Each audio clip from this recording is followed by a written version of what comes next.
Hello YouTube, how's everyone doing? It's Professional here. So today I wanted to make a speed test video, a comparison between the regular Oppressor and the Oppressor Mark II. I have a lot of people to this day that ask me, why do you use the regular Oppressor and not the Oppressor Mark II? I have personal preference. I prefer the regular Oppressor. Now, there are certain things that each bike is better at. Like the Oppressor Mark II, it's much better at combat. There's no denying that. It's pretty much a fact. The Oppressor Mark II, it handles better in the air, and it has superior missiles to the regular Oppressor. But that doesn't mean that the Oppressor Mark II is better in everything than the Oppressor. You know, there's a lot of people that I see their comments where they say the Oppressor Mark II is superior to the regular Oppressor in everything. Now, one of the big things that I use the regular Oppressor for is I use it for speed. I use it to get around the map. I have personal preference using it. Now the question is the regular Oppressor faster than the Oppressor Mark II? For people that don't have time to watch the whole video, I'm going to say it straight up. The regular Oppressor is faster on the ground. There is no denying that. If you have a straight line race or a race such as on the highway, the regular Oppressor is going to beat the Oppressor Mark II. It has a superior boost. It'll pass the Oppressor Mark II even if the Oppressor Mark II is in the lead, and the Oppressor Mark II will have no chance to catch up. That's pretty much a fact. The regular Oppressor is faster on the ground. Now in the air, because there's also the air aspect, in the air, the Oppressor Mark II will win in most cases. I'm going to explain that in the video coming up here. But also, there's also some things that are debatable. There's some things that are a matter of opinion, and there's some things that are a matter of fact. Now, the facts are, the regular Oppressor is faster on the ground. The Oppressor Mark II, faster in the air in most cases. There's some things that there's opinion based on. I'm going to explain that. So let's start the video up here. So starting off with a ground speed test. This is based purely on the ground. This is from my video a few days ago where I made the top 5 vehicles that most people don't use anymore, and I had regular Oppressor as number 1 on there. And here, doing pure ground speed test. So my friend here, he gets a 3-second head start. We're both doing the same race, gets a 3-second head start, let him get a good distance on me, and then I start going. I'm able to easily catch up to him with the Oppressor, even after he has that head start. Take a look at this. And the primary reason that the regular Oppressor is able to catch up to the Oppressor Mark II is because the regular Oppressor has a superior boost. The Mark II has an inferior boost. The boost is, you slow down, you stop, that's when it recharges the boost. The Oppressor, you can just keep boosting it every few seconds, and that's how you're able to catch up to people. When you boost, you're at 150 miles per hour, and even if he was in the air, flying over the highway, doing the handbrake trick, he still would not be able to catch up to me. So if you're doing like a race on the highway, a straight line, the regular Oppressor is much faster. And sometimes I've trolled Oppressor Mark II griefers this way, because I've had Oppressor Mark II griefers chase me, trying to blow me up, and I just get on the highway sometimes and I just keep boosting, and they struggle to keep up with me. They can't catch up to me. I've done that a lot of times, but here you see, I'm about to pass my friend. Look at this. I'm going to pass him right now, and I'm passing him. And the reason I'm showing the whole race is because if I don't show the whole race, there's going to be people that are going to be commenting on this video saying, oh, you manipulated the footage, you edited it. No, this is the whole race, as you can see right here. Passed him clearly, going to hit the finish line, and I'm going to win. So on the ground, the regular Oppressor is faster than the Oppressor Mark II. That is a fact. On the ground, the Mark II has no chance of beating the Oppressor. Now moving on to other tests. Now, which Oppressor is faster in the air? Which one will get to its destination faster in the air? This is a lot harder and a lot more complicated to record in the land test, because the land test, you just go in a straight line down the highway. The air test, a lot harder because you got to keep up with each other. You got to try to go in a straight line, and you got to try to get to your destination. Now, I did multiple tests on this to be sure. Now, if you guys take a look at the 2 on the left, the top left, and the bottom left. The 2 on the left, my friend on the Oppressor Mark II is using the handbrake trick. The handbrake trick is where the Oppressor Mark II gets its max speed in the air.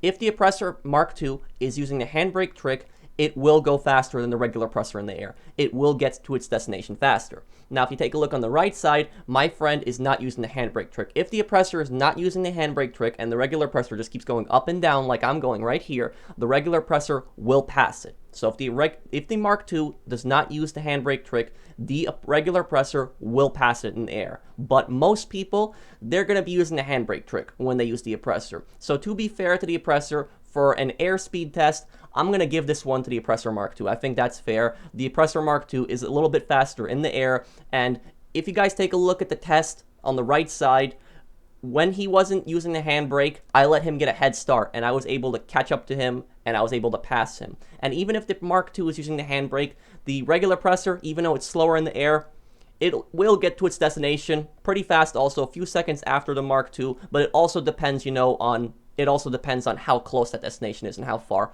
But in terms of the air, I'm going to give it to the Mark II. I think the Mark II is faster in the air. On the ground, it's the Mark I. Now, there's also a few more speed tests that we're going to do in different situations, and these are more up to opinion. So let me know what you guys think. Let's move on here. Now here, this is where it's more of a debate on which one is faster.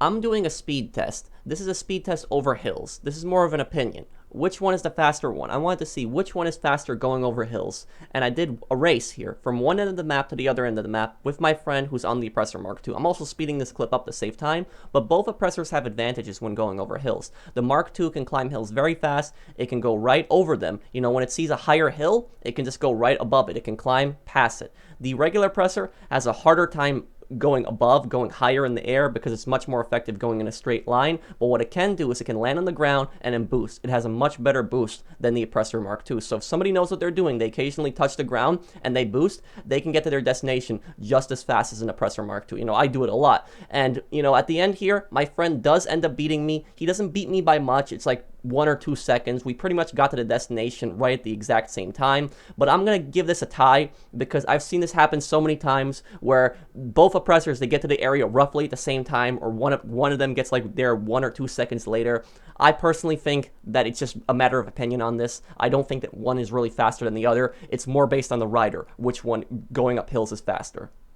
Here we have another test, and this one is based on short distances with a lot of obstacles. So I made the scenario where we're at the airport, we're both starting out at the same time, and this test is also sped up, but there's a lot of obstacles in the way. There's no clear path to the objective. So how fast can both Oppressors get to it? Which Oppressor will win this race? So at the start here, you see me on the regular Oppressor. I got in the lead because I used the boost to get off the runway. I was going towards it. My friend is using the handbrake trick on the Oppressor Mark II, and he beats me and he gets to the destination first. So in short distances over a lot of obstacles, I would say that it would be the Oppressor Mark II that would win. If it's a short distance with a clear path, the regular Oppressor will win because it could just boost on the road. But if it's with a lot of obstacles, I'll put it with the Oppressor Mark II will be the victor in that.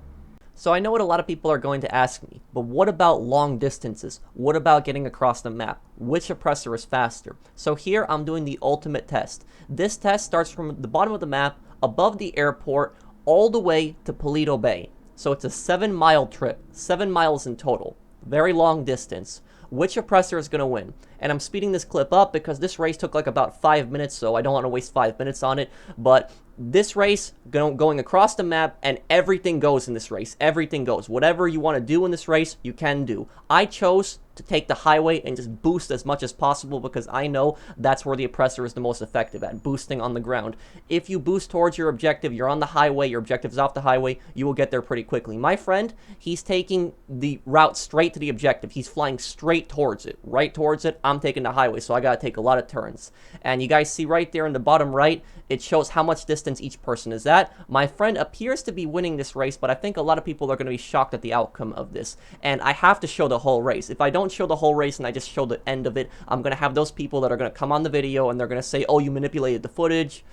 So as you guys see, this is a perfectly fair race from start to finish, starting near the bottom of the map, a little bit above the airport, all the way to Paleto Bay. It's a 7-mile race. I think a lot of people are going to be shocked by the results in this. So take a look on the bottom right there. You can see my friend is in the lead, but it's getting pretty competitive here. And even though my friend's cutting across the mountains, trying his best to stay in the lead, it's not going to work out in the end. So take a look at this.